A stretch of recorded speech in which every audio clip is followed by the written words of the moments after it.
Streaming now on IWTV, TWE. Check out our schedule for all future TWE events scheduled to stream live on IWTV. Watch 70 plus TWE shows anytime on demand, featuring Tank, Jaden Newman, Derek Neal, Darian Bankston, and more.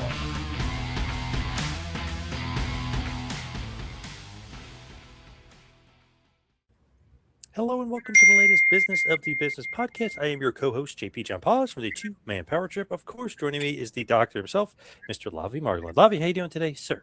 Hey, John, I'm doing great for episode 279, if my calculations are correct. We're an all-guest, a special guest episode, an international on-camera network host, founder and CEO of Headline by Eminem, and author, of course, of the new book, Threads of Triumph, Professional Wrestling's Most Iconic Looks. Please welcome McKenzie Mitchell. Hello, how are you guys? Doing very good. What is going on in your world? Seems like you are busy traveling, obviously with TNA, but also the new book, Threads of Triumph. Yes, I'm in New Orleans today with TNA Wrestling. I'm their ring announcer, as a lot of us know. So we've got television tonight and tomorrow in New Orleans. I'll head home for a couple days, and then I go on my journey of my book tour. So I'll be in New York and New Jersey and Cleveland, North Carolina for a day. So I'm going to be a little bit of everywhere. So booked and busy, but in all the best ways. Nice. Love the old traditional book tours. Love that they're still doing those, because those are key. Those are very good. That's right. And I get to meet everyone that's supporting the journey of my book, that wants to get a signed copy. A lot of things, you're right, have gone virtual, but I'm very glad to be in person, get to go to an old school Barnes and Noble, go to an independent book retailer as well. So get to do some fun things that are interactive and get to meet the fans and everybody that's supporting this journey as well. So were you always a wrestling fan, though? Like, just as far as liking the business and being a fan of it, or not necessarily? I wasn't. I didn't grow up a professional wrestling fan. I fell in love with it later in my life, later in my career. I always grew up around sports. And so I went to school for broadcast journalism, specifically at Ole Miss, and got really involved there with their athletics program. And then after school, graduated, got right into professional wrestling, started with TNA wrestling immediately after college, and then ventured into the WWE. And then now I'm back at TNA. So it's definitely a grown love, but a love that I'm very thankful for. I'm very blessed to have been in this industry for 10 years. So, like, interesting, like with your career, right? Because you kind of have an interest in broadcasting. Obviously, you're doing the broadcast part, but then there's the fashion aspect as well. So was that something you're always into fashion, but broadcasting was like the goal, just as far as career wise, or how does that kind of shape? Well, I got a broadcast journalism degree. So it was always, I thought my journey was, and has been actually, broadcast. I always say a lot of people go into broadcast journalism, they get a degree, they graduate, and then they go, well, I don't even know what to do with this, or they don't get as lucky to get a job. I got a job immediately out of college, and in a fun world like professional wrestling. So I'm able to use my skills, and that money that my parents paid for college, it's paying off. They can never say that it didn't pay off. But yeah, I really just kind of dove in head first when learning about professional wrestling. My jewelry business, as we mentioned in the intro of this, Headline by MM. My family's been in fine jewelry for 75 years. So I'm four generations of women in jewelry. I grew up as a young kid closing down the ring, closing down the store with my great grandmother, closing the ring boxes with her, putting the jewelry away every night. So I had that. It was in my bloodline, I should say, when I was a little girl. And then I never thought that I would be jumping into having my own business, my own jewelry venture later on in my life. But it seamlessly came together in terms of professional wrestling and fashion. It's two very unlikely industries, but they really seamlessly blend the more that you look at it and the more that you talk about it. And that's what a goal of this book was, is to start that conversation, to really bring those conversations to light, because it's a first of its kind, blending the worlds of fashion and wrestling in one. It is so true when you think about it, because it's almost like, okay, you see the guy, let's say Macho Man, who's obviously on the cover of the Threads of Triumph book. Like, let's just say him. It's like, okay, this guy has got charisma. He has an awesome look. But what do you always remember about Macho? What stands out? his outfits. He always was different, always was whatever. So it's funny that people kind of just, that's not necessarily true. But then now it's like really people kind of really think about it. It's like the outfits and their gear and everything is so important, not only to their entrance, but to their character themselves. 100%. It's a perspective thing. It's the perception and perspective, I should say, of being able to walk out into an arena full of people and convince them or really tell that story of being a larger than life superstar. A lot of it connects back to what you're wearing. I create an entire brand about feeling best in your best self and what you're wearing, showing up when you feel good, or when you look good, you feel good, and vice versa. And so that was something that I became very passionate about, and not being a wrestling fan from childhood, but learning a lot about the industry. What I cared about and what I was really recognizing is how people were at WrestleManias or Royal Rumbles or Survivor Series or SummerSlam or whatever pay-per-view it may be. They were debuting these new gears, these new looks, these new stories, and they were all connection points. So many times I feel like fans are sitting ringside and they're going, oh, I love that guy. I love him so much, but he just looks cool. And you go like, but why does he look cool? So there's a psychology element, I think, that's being played here in the art of gear and what you're wearing and how your attire really helps contribute to that character. And I feel like it's a point that's been missed for a very long time. And I pitched this idea to WWE when I was there for about 5 years, that I'm like, there's something there. Let's just put a camera on it. Let's talk about it. All these superstars are week in, week out, they're having to wear different things, or they're telling their story, whether it's merch or whether it's colors or schemes or details in their outfits. Let's just talk about it. And so once I was released, I did it on my own. And I'm very proud of this, to be able to start this conversation, as I said, because it's been missed for quite a while. So you were thinking about it even for 5 years in WWE, like, you know what I mean? Like, so you were thinking about it the whole time. What kind of made you just think about it just in general, just as like, wow, this is just a topic that hasn't been broached, that, wow, look at this and look at that, look at this gear, look at that. It's just like sitting there and it's just kind of building in your mind? Well, I do love fashion. I have always loved fashion. As I said, it goes back to my childhood. My mom had been in fashion for years. She owned a retail store. My aunt owns a retail store. So I've always been around it and around the fashion industry. But it was something that I think I just was paying attention to. I have always paid attention to it. And so when Rhea Ripley had her first WrestleMania match against Charlotte Flair, Rhea Ripley's known to wear like all dark and gothic colors and really deep details. And for her first WrestleMania, she wore all white. And it was so different and so classic and so interesting that she chose that. And so I started noticing these really small, minute details that were ended up telling those stories in a greater way. And so I thought, this is something that I find interest in. I know there must be casual fans out there somewhere as well, or wives that are watching wrestling with their husbands sitting on the couch being like, okay, but I love the way that they look. Like, so I felt like there had to be a connection point somewhere. And so I really just started that understanding and really diving deeper and talking to superstars. And I actually filmed a pilot with the WWE with Johnny Gargano talking about threads originally. That would have been in probably 2022, of just kind of showing what that idea would be. So it lives somewhere in the WWE archives, and Johnny and I laugh about it now. And maybe one day it will see the light of day. But we had this concept, had this idea. And then in 2024, when I did my own podcast, Threads with McKenzie Mitchell, we dove into the closets of some of your favorite superstars. We told those stories. And then that brought us into creating and really writing my book. With them diving into the YouTube channel and them like unearthing stuff, maybe they'll finally put it out, because it seems like they put stuff that's like in the vault. Like, oh, by the way, this has been in the vault, and they've released it. It seems like on YouTube lately a lot. Yeah, that would be cool. Hey, we'd be like, it would be a surprise to me, both Johnny and I. And I had a conversation actually. The same guy that designs all of the gear for the New Day also does Gargano's.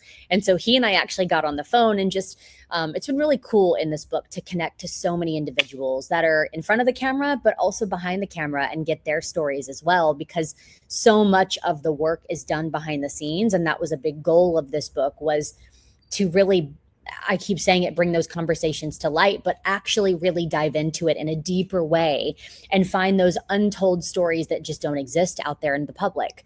And so when we were talking about it, we connected, and he had no idea that Seamster that we did and kind of featured some of these ideas of his gear in the archive. So it'd be a surprise to many people if it was released somewhere in the vault.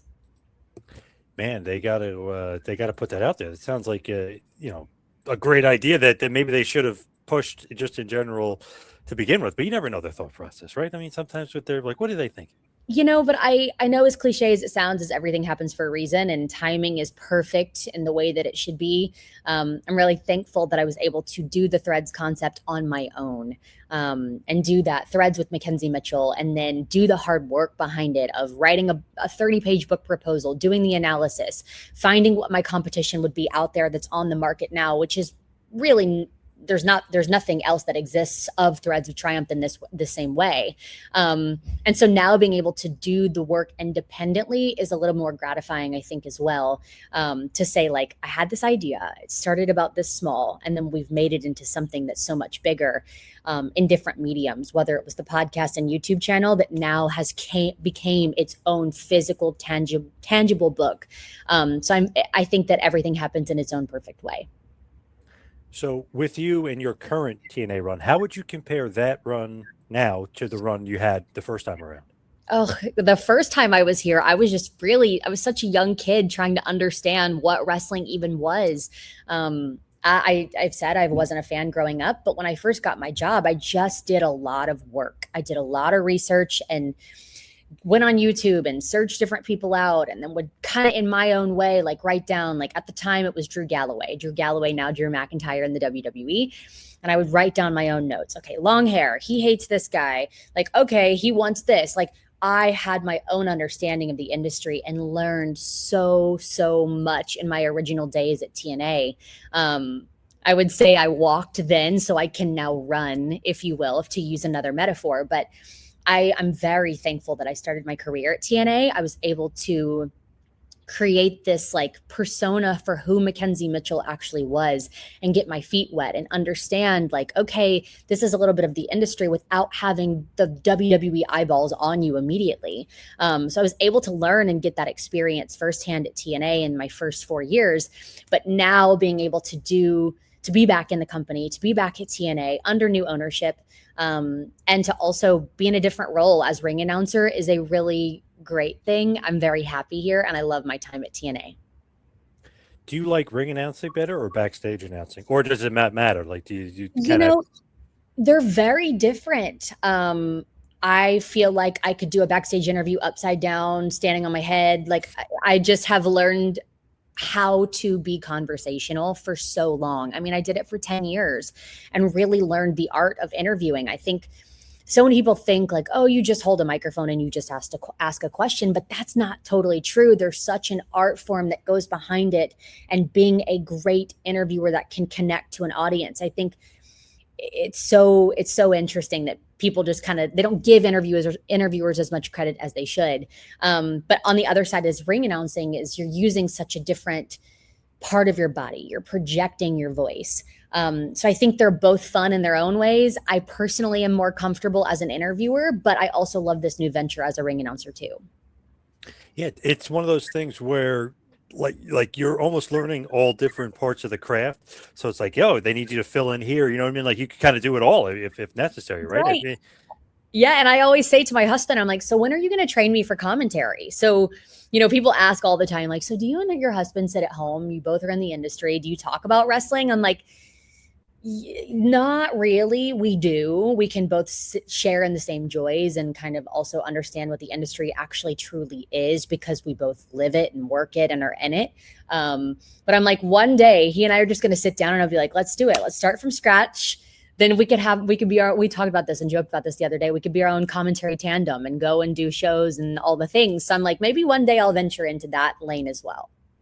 Yeah, he's a pretty good play-by-play announcer. Does he have any aspirations, like as far as WWE, or does he want to build NXT? Because, you know, they're on CW, so they're on, you know, a huge platform as well. So it's one of those things where he's happy in NXT because he's building something there.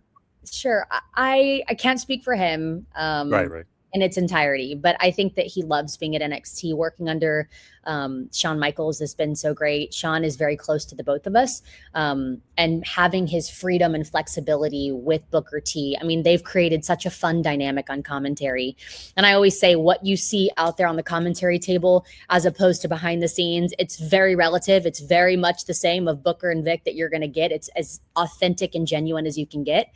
But I think he loves his time at NXT and really getting to explore that and have the challenge of telling new stories week in and week out of brand new faces that are maybe thrown onto your television screen quickly, and it's just new introductions. So I think he really loves his time there. I think he'd like to grow inevitably, but he's happy with where he is now. I just think, like, if I'm him in my own mind, like, man, I don't know if I could work with Booker T. He would have me laughing. I'm trying to be serious, because he just says like outrageous stuff sometimes. He does, but I think that's the beauty of where they really can work together too, because Vic he's so good at controlling the traffic and controlling the commentary desk and being able to keep things on the track, if you will. And that allows Booker to be Booker. Like, that's where I think Booker just says his wild, outrageous things, or he has these comments that you're like, that's so out of thin air. Where is that coming from? But I think that's the beautiful part about their tandem in being the commentary team for NXT is it's such a fun dynamic, but also such a balanced dynamic at the same time. How do you feel about AMC, the deal? Because it seems like the momentum has really gained. They actually have been, which is kind of surprising just because of the nature of ratings. They've gone almost, not every week, but they've gone up to the point where now, lately, they've hit the highest ratings they had versus even a couple of weeks ago when they hit their highest point. So they're growing, right? I mean, TNA keeps growing and growing. So what do you think about the AMC deal and just the momentum behind the growth? No doubt. I am so proud of the growth of TNA. Coming back in January of last year, it's now a little over a year.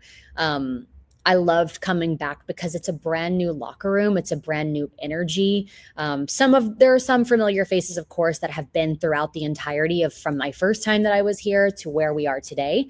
But I think that TNA deserves this. I think what people love about TNA is the underdog mentality and being able to prove themselves time and time again. And like, we can do this, and we are here to stay, and we do have something to say. And so finally getting this platform of AMC in such a different way it's not a Fox, it's not a traditional wrestling platform. It's movies and television and very cinematic television as well. So I think it's deserved for TNA, and I'm really excited for the future of this and the leadership of Carlos Silva and the team here at TNA. So I'm proud of where we are, and I can't wait to see where we are in 1 and 2 years from now. Let me hand it over to Lavie. He's chomping at the bit. Yes.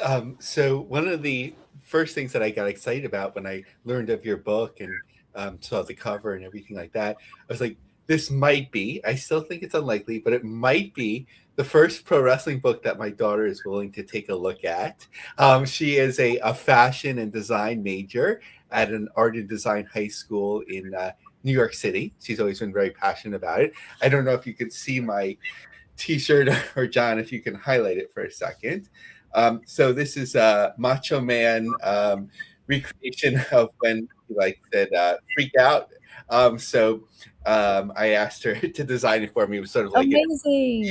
Inside joke for graduate school that I made for graduation.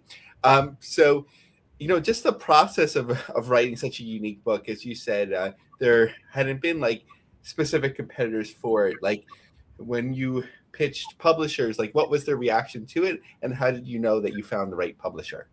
Yeah. First of all, so exciting for your daughter, and congratulations on all of that. That's so exciting for her in this new venture. When I was pitching, first of all, I guess I should start at the beginning. When I did an interview with Threads with McKenzie Mitchell with Natalia was one of my biggest champions. When we sat down and started going through the closet and the stories of the Hart legacy, the Hart dynasty, and everything of the pink and the black, and the legacy that they've paved and created for themselves. When we finished the interview, Natty looked at me and she's like, McKenzie, you need to write a book. And I'm like, Natty, in what way? How would I write a book? What do you mean? Explain yourself. And she's like, I think that the way that we had this conversation, the dynamic, you're such a great interviewer, and the way you asked me these questions and the conversations that just ended up coming to light, I think you need to turn it into something bigger. And so I took her advice. I started doing my own research. I got a literary agent out of Los Angeles. And then from there, we started pitching. And I don't know if you know anything about the literary world, but when you're pitching these concepts, it's literally like a job interview. And why does this work? Why is this a fit? How does this make sense? And so I actually had 4 offers in 2 weeks. And so it really ignited in me that excitement of, there is something here. This wasn't a dumb idea. This makes so much sense. And other people are recognizing this as well. And so the 4 offers in 2 weeks, I had several conversations with people and then eventually landed on Chronicle Books. Chronicle does very niche books, very fun entertainment industry books. They do some Marvel and some Disney things. And so when I had my conversation with my now editor at Chronicle, it was a perfect fit. It was a seamless blend. And we both were like, this makes sense. Let's get to work. So that would have been in late 2024. So I started writing in the fall into winter of 2024. And it's crazy of how long it takes and how much work goes in behind it. And so now being to the point where it's publishing April 7th of 2026 is crazy. But again, it just reiterates that I had an idea and was able to put it somewhere, and people also believed in it as well. So, the choice, when we reflect on it, feels obvious, like having Randy Savage on the cover, but, I don't think it's so obvious to come to that conclusion. So, what was that process like, and why was he the perfect cover model? Hi. I knew that I wanted to put a legend on the cover. I just didn't know who exactly. And so I had some thoughts. I toyed between the idea of Ric Flair, and then we talked about Macho Man Randy Savage. I also thought about maybe Shawn Michaels, but then was like, I think when we think about professional wrestling and gear, and you mentioned this earlier as well, Macho Man, he wasn't the biggest, he wasn't the strongest, but he always looked the part. And he always was this larger than life character, and that just popped off the television screen with what he was wearing, whether it was sequins or feathers or the robes or the capes or the hats or the sunglasses. Like, we can tell that story of Macho Man. And so looking at him, I was like, he's such a great contender. And then I lucked out with interviewing Michael Braun, who did all of Macho Man Randy Savage's outfits and attire and gear for years. Michael Braun also did Jimi Hendrix stuff throughout the years. And so he has such a resume on his own. So Michael and he randomly called me one day after I had messaged him through Facebook, like months before, gave him my phone number. He gave me a phone call and said, "Hey girl, you don't know who this is." I said, "I don't know who this is. Who is this?" And he said, "I'm Michael Braun. I'd love to chat with you about Randy Savage's clothing." So I went to his house. We had a 3-hour conversation. I got told some really, really cool stories, and not all of those stories even made the book, because there was so much content and so much fun, exciting content that came out of it. And then from there, Braun connected me over to Lynn Poffo, which is Macho Man's widower. And then I got connected to the guy that runs the estate for all of Randy.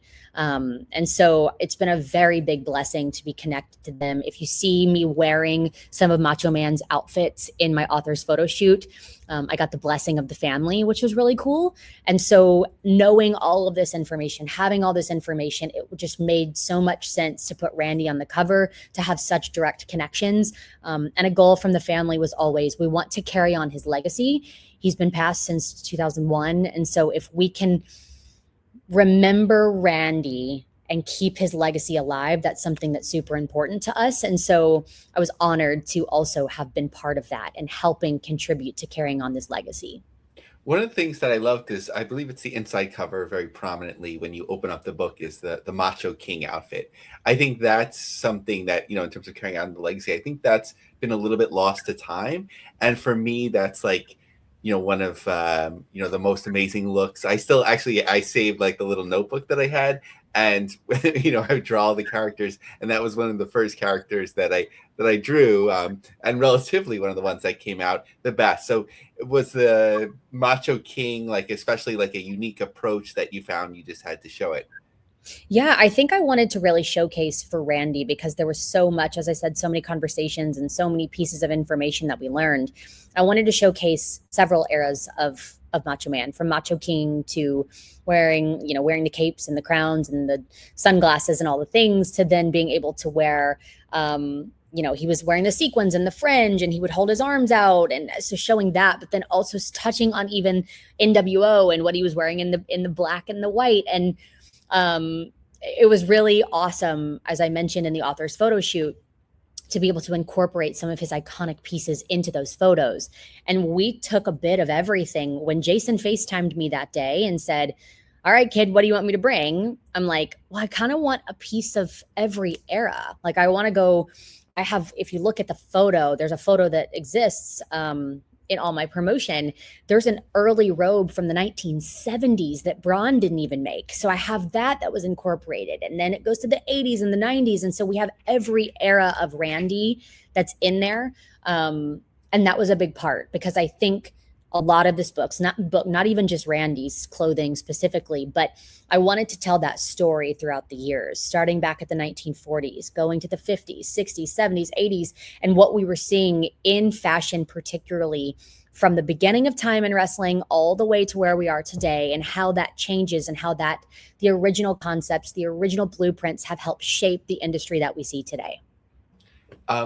Speaking of the Macho King in that era, I think Sherry Martel is somebody certainly featured there. And I think, not only with her outfits, but her face paint and or makeup, or hairstyling, it really conveyed the character so well, maybe in the way no one else did, in such a way that, like, the way that, she was positioned, it was, you would know, like, if she was meant to be a heel or a face, but also, like, where her alliances were. Like, that just seemed so unique and stood out to me. Yeah, and I think it was Shawn Michaels that talked about this. Was in the early days of his career, Sherry was paired with Shawn. Sherry was meant to give the rub, if we want to use the wrestling term, or to really just enhance Shawn's character. And I think that's something that's also missed as well, is Sherry was so good at her job. Like, she knew exactly what she was doing, whether if it was she was Sister Sherry with Harlem Heat, or she was working with Randy, or she was working with Shawn. Like, she added to that character. A good manager adds to the character and gets the crowd to either hate you or to be excited about you. And Sherry did that, as you mentioned, with the makeup, with the face paint, but also with her gear. If you looked at her feature in the book, I have two of her pictures. One has the Harlem Heat look, and one has the one with Shawn Michaels, but she did that strategically. She wore the outfits that would accompany the superstar in the way that they were meant to tell that story. So I love watching old Sherry. I love watching what she did, and even just her facials and the way that she kind of interacted with the crowd and the superstar. She helped build those stars. Speaking of the importance of outfits, with Sid being inducted into the Hall of Fame this week, it reminded me of one of the favorite shows that I ever went to, Survivor Series 96, where Shawn Michaels was actually booed. Of course, he's had a lot of iconic looks, but if we reflect back on the time, I'm wondering if, his outfit was misaligned with what the fan expectations are, sort of drawing from maybe 1970s biker culture, with the hat and the chaps and the look. And it wasn't really what a New York crowd was looking for at the time, whereas other times his outfits were more aligned and he was able to ride that wave. What do you think about that time period, and if it could have been positioned a little bit better? Sure. Well, I'm certainly not a wrestling historian. I will say I did have a lot of people that helped me in the backside and the understanding of early 40s, 50s, 60s, 70s, 80s, 90s. Again, I wasn't a wrestling fan growing up, but I've learned so much throughout the years. But I think I can just speak to in general. I think the good thing about wrestling is you can try whatever you want to try, and sometimes it just doesn't work. Sometimes, even in fashion, like we see so many designers that come out with a runway show, or they come out with this new collection that they think is going to be an incredible success, and it just doesn't resonate. It doesn't work. But I think that also happens in professional wrestling. It's entertainment at the end of the day. People are meant to entertain you. Sometimes it's a win, sometimes it's a miss. So, and really thinking about this interview and planning for it, I don't always have the chance to watch modern wrestling just because I lean back, a little bit on late 80s, early 90s. They say it's never better than when you're 10 years old. But one of the things that I always enjoy watching is the Royal Rumble, and especially when it was free on ESPN. I watched the Women's Royal Rumble, and one of the things that I was really thinking about with it being in Saudi Arabia is the challenge and uniqueness of developing an outfit for each of the performers that would likely only be worn one time, but would still resonate as their character, but meet the standards and expectations of the region that they were in. So, did you have a chance to watch that Royal Rumble, and what are your thoughts on that? I actually didn't get a chance to watch the Royal Rumble, but I was kind of keeping note through social media. I think a lot of the times now, in 2026, we can kind of bypass watching the entirety of the show. I should say I caught the men's Royal Rumble. I didn't catch the women's. I was working. I had an event that I had going on. But I was able to catch some things on social media. I did an interview prior to the Royal Rumble in Saudi Arabia it's called Articles of Interest on Substack, and they talk about fashion and really dive into that. So I was very honored to be a part of that conversation. I think it's really, my main takeaway in that is it allows creativity to spin in a different direction. I think anytime you're challenged with an outfit or how do I make this different than what I'm traditionally wearing on a Raw or a SmackDown or a WrestleMania, I think it brings a positive creativity to the table and positive idea to incorporate your character, to tell that story in a different way. A lot of the superstars, they work with their seamstresses and their seamsters in such a close-knit way that they're able to create something and develop something that's brand new and still feels unique to themselves. I love Charlotte's outfit this year. I loved, there was a lot of green. There was a lot of different pieces and a lot of different people that came and told their own story. So Ruka gave a tribute to Lita. So I think it creates a positive challenge overall. They're going to have to create gear, whether it's for a WrestleMania or a Royal Rumble or it's a regular Raw. So why not create something that's a little bit different in your own right for that type of show? With only, I mean, there are many pages in the book, but eventually, there is a finality to it. What's a story? What's one story you wish you could have told? There just wasn't enough space for it. There's a couple different features that I wish had more space, and that's where I'm like, there's room for a volume 2. There were so many people that I didn't get to feature. It was all my own personal opinion, I think, of who really went in the book. We see that on Twitter so many times. It's like all opinions are my own, and that truly was what it was. I mentioned wrestling historians. I had some friends that jumped in that helped me kind of tell that story and go, okay, well, we're categorizing this going back to the 40s and 50s and all the way to the 70s. And then we talk about these generations switches and shifts. So I used their knowledge and their help to tell those stories. But I think one story I really didn't get to explain that's not in the book is the origins of the Slim Jim outfit for Randy Savage. That was a story that Braun told me of, that original creation and that idea of the Slim Jim commercial. We still know the Slim Jim commercial today of, oh yeah, like you know it, you understand it. Many people that are not wrestling fans, they also can go like, oh yeah, that guy that's on Slim Jim. So learning that story was really cool. And how that all came together back in the early days of like original Randy and where they were seeing this vision and who knew then that it would create such an impact that it's had today. Sometimes they say that wrestling is a little bit behind the times in terms of culture. I don't think it's as much so today as it had been, if at all. But, keeping a pulse on the industry, do you think there's a certain fashion trend that's new and emerging that can, sort of have more of a footprint in the industry and it would be impactful, or something more retro that hasn't been used in a while that you think can come back in a strong way?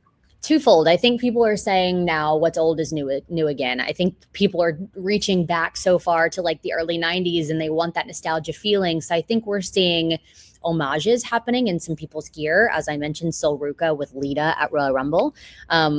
But I think something new and emerging, if we're talking about what's new, is new. And I I got a good sense from a lot of the locker room here at TNA. I asked several people because when we go to chapter, I want to say that's chapter 6, maybe chapter 7, which it's called Modern Muses and Mavericks, of where we are today in the wrestling industry. And I thought, how in those chapter photos that really explain and kind of give you a sense of what you're going to see before you dive into those features, where are we today? Like, what are we using that's new and that's got details? Like, what is the main theme, should I say? And a lot of people were talking about sneakers. And I thought, you're so right. Like, we look at like Roman Reigns wears sneakers, and Kofi and the New Day wears sneakers. And then you see like so many of the superstars, they're not really wearing a traditional wrestling boot anymore. They're incorporating sneakers and this sleek, chic fashion side of like comfortability of what they would wear, of the streetwear attire, but bringing it into what they're doing in the wrestling ring as well. So I think seeing sneakers and Air Force Ones or, Nikes or whatever they are, I think there's this new culture. And I think we're only starting to see the beginning of that. There's a long way to go with it as well. Great. Thanks, John. Now, before we let you go, you got to tell us where we can get the book and give us one last push of why everybody should want the book, Threads of Triumph. Sure. Threads of Triumph is available for pre-order everywhere now at your favorite retailer, Barnes & Noble, Books A Million, Amazon. If you're in Canada, we're in Indigo, or if you're in the UK, we're at Waterstones. We didn't want all of our friends overseas to have to pay the United States shipping, so we wanted to give them some love as well. You can find a link in my bio on Instagram at McKenzie Mitchell, where you can connect and be able to pre-order there. Or the book will officially hit the shelves on April 7th, everywhere that you want to buy. And where can everybody find and follow you, just as far as socials and even headline? Where can everybody find and follow that? I'm personally McKenzie Mitchell on any of your social media. McKenzie Mitch on Twitter. There wasn't enough characters on Twitter. And then Headline by MM is my jewelry brand. You can find us there. I'm creating so many custom pieces for so many celebrity figures in the wrestling industry. If you're a wrestling fan, you'll enjoy seeing some of the original and the custom work that we're doing there. Love it. McKenzie, thank you so much for all the time. Everybody better get out there and get Threads of Triumph. Thank you so much for all the time. Thank you for your time. I appreciate you. Thanks. Take care. Thank you. Bye-bye. Bye. All right, Lavie, let's head towards the plugs. You can follow me on Twitter and Instagram at 2Man Power Trip. How about you? Yeah, I'm grabbing my book, Lavie Marg, Lavie on X. Join our LinkedIn group, The Businesses of the Business, and you already know the story. Ultimate Fighters, Donald Trump, Dana White, and UFC's road to the White House. Pick it up on Amazon. I got kids. Love it. Thank you to McKenzie Mitchell. Thank you to Lavie. Thank you, everybody out there, for listening. See you right back here next week for a little business of the business. See you next week, folks.